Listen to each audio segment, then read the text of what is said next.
Concrete doesn't give, so you have to get the impact time from your body. All right, so it's the Darwin Awards. This guy, who happens to be a Canadian attorney living in Toronto, decided to demonstrate the strength of the windows in his office building to his client. I don't know for what purpose.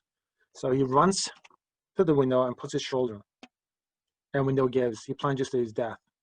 24 floors, guys. That's like 250 feet. That was dead upon impact. Regardless of your nationality, whether or not you have free healthcare, it's not survivable. Hitting concrete from that distance, you won't be able to survive.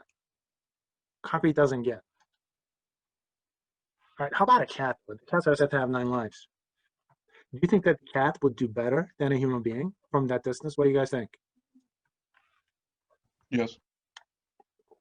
What do you mean, yes? Arun, I love your confidence here. Yeah, yes, the cats would be fun. No. In fact, if you're going to go up 24 floors, 25 floors, we might as well make it interesting, right? I mean, we live in Chicago, near Chicago. We got one of the tallest buildings in the world. At Sears Tower, formerly known as the Sears Tower, Willis Tower, Big Willie, whatever. I want to just take a cat. What would happen if we were to take a cat to the top of the Sears Tower and just drop the cat? You think that the cat's going to be fine? In case you don't know, all the way to the top floor is getting 1,450 feet tall. That's what it is. Now imagine that, I don't know how I'm going to do it. I smuggle a cat onto the top of the Sears Tower, and then let me just drop the cat from the top. All right, and here's the bird eye perspective of what's happening. What do you think is going to happen to the cat? Splat? Oh, my dog got all excited. It's going to go splat. This is going to go splat. That's what most people will say. By the way, this was a creative project which was submitted almost 20 years ago. And then I was plugging it into PowerPoint. Okay, so back then you could just download all these sound effects today, but back then we didn't have that option. So I had a cat at the time, so I decided to get the sound effects out of my cat. Now my cat was Maine Coon. The Maine Coons are kind of like dogs in a lot of ways. So she liked being roughhoused. She enjoyed roughhousing. And so I just grabbed her, started squeezing her, and then she was purring. She thought that we were playing. And then I'm thinking, this is not what I want. So I kept squeezing and squeezing and squeezing. And then eventually she started to cry. I'm thinking, this is just right. So let me squeeze it a little bit harder. And then she just went ballistic. I got scratched pretty badly, but I got what I was looking for. All right. So from that height, you're thinking splat. In reality, the reason why I picked the cat is because there are 2 possibilities when it comes to cats. One possibility is the obvious, the splat. Back with another one of those block rocking beats. Back with another one of those block rocking beats. Back with another one of those block rocking beats. Back with another one of those block rocking beats. Back with another one of those block rocking beats.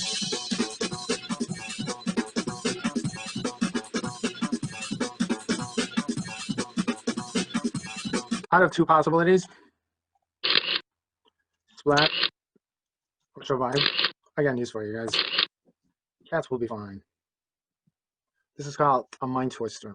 You'll have plenty of these. Okay, one of the things that I want you to remember, I want you to know and remember, I'm not your friend.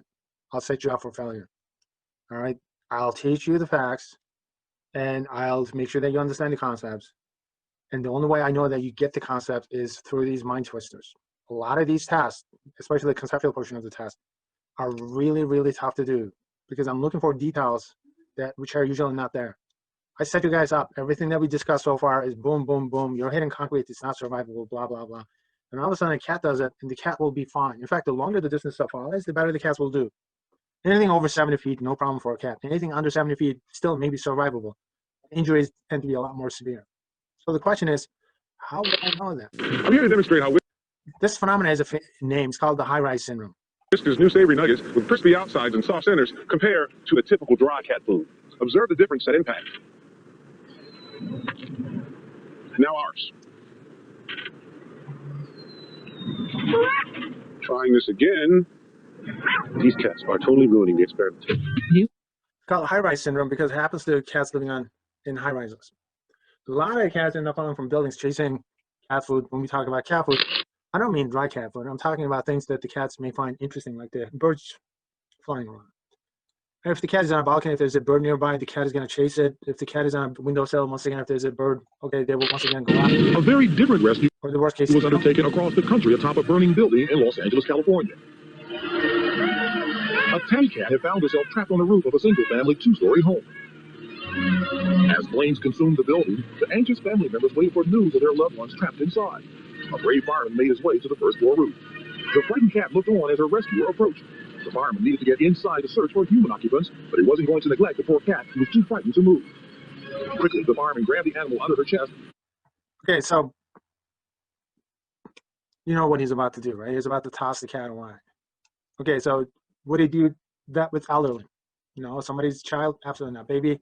No way. Dog? More than likely, no. But with a cat, he's about to toss the cat away. And most of you guys are not cat lovers. If you were to see a cat, probably you would speed up if you see a cat on the road, you would probably speed up, miss out on the opportunity. And you're thinking, yeah, this guy's probably the same. He's being a professional in the sense that he's getting paid to do the job, but obviously he's not very happy about it. Now look at the way he's going to toss it. And conquer he's tossing the cat. safety. Not only is he tossing the cat, but also he's spinning the cat. Oh, wait. You're thinking, oh, obviously the guy doesn't like the cat. From the intensity. But you got to look at it from a different perspective. Guys, this 20 years ago, if a building is on fire, people would just come on with these camcorders. All right, so we'll get a different perspective on what's going on. Of the burning flames. This guy's actually passing the cat onto this guy. And this guy is looking up, seeing the cat flying towards him. He's just ducking out of it. Natural agility. Now look at the landing. It's beautiful. The lucky cat And then the cat was able to land and race away. runs into the burning All building. thanks to the brave act of one hero. This you can do with a cat. It's just fine. The cat is going to be able to land. The cat's going to survive on the Break fireman. Now, there are two reasons for it. Number one reason is because cats get extra muscles in their hind legs as well as the shoulders. They got 3 extra muscles. They can absorb the impact so much better, which means that they're able to increase the impact time so much more than we can. All right? That's the secondary reason. So the question is, why is it that they end up doing better in the longer distance falls than the shorter distance falls? So that's something that we will have to study later on. So they got extra muscles in their hind legs as well as their shoulders. They're able to increase the impact. They're able to increase the impact time, which means that their bodies are capable of absorbing impact so much better than we can. Increasing the impact time means that they're able to reduce the acceleration to a survivable level.